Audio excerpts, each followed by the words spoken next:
I spent my childhood as a boy. Growing up in a neighborhood of boys, I quickly became one of them. My father and I turned an old packing case into a clubhouse, and on the front we put a sign, "Boys only, no girls allowed." It was there that we would meet on non-school days to plan our day's adventures. Sometimes we were cowboys rounding up strays.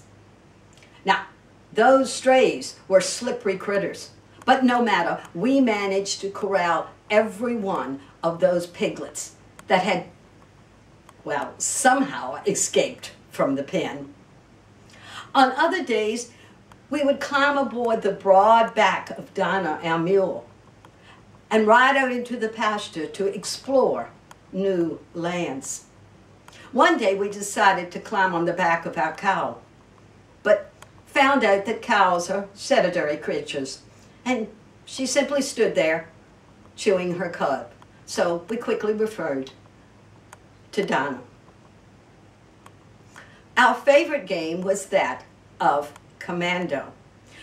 We would creep through the grass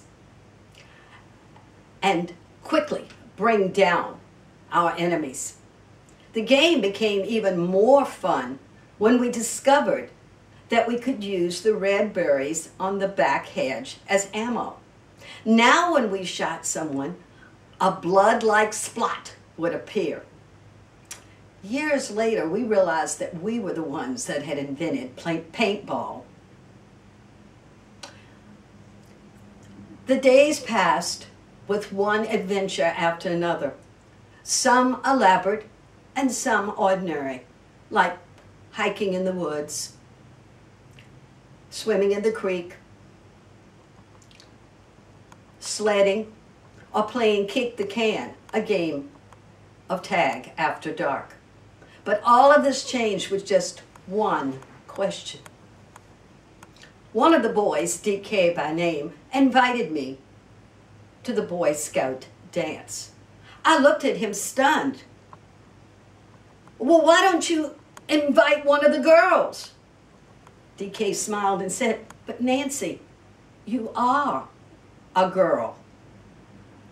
I turned on my heels and ran sobbing into the house. Mom, DK says I'm a girl." My mother took me in her arms and said, "Honey, you are a girl." "I don't want to be a girl. I don't want to be a girl. I won't be a girl." My mother spent the entire afternoon soothing me and encouraging me to go to the dance with DK. The night of the dance arrived. I stood in front of the mirror, looking at a girl who had soft curls around her face, who was wearing a white organza dress with pink rosebuds in it. Who was this stranger? I fluffed up my crinolines and let them drift back into place and admired my shiny new pumps. Just then, my dad came into the room.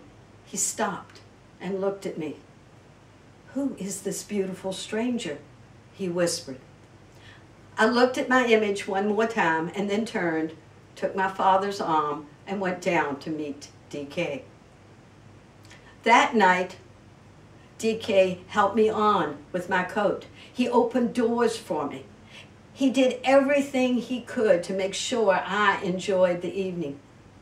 He treated me like a fragile flower and not the rough, tough partner that helped him round up strays or his right-hand man in commando raids. That night, I discovered I enjoyed being a girl. For you see, I felt the power.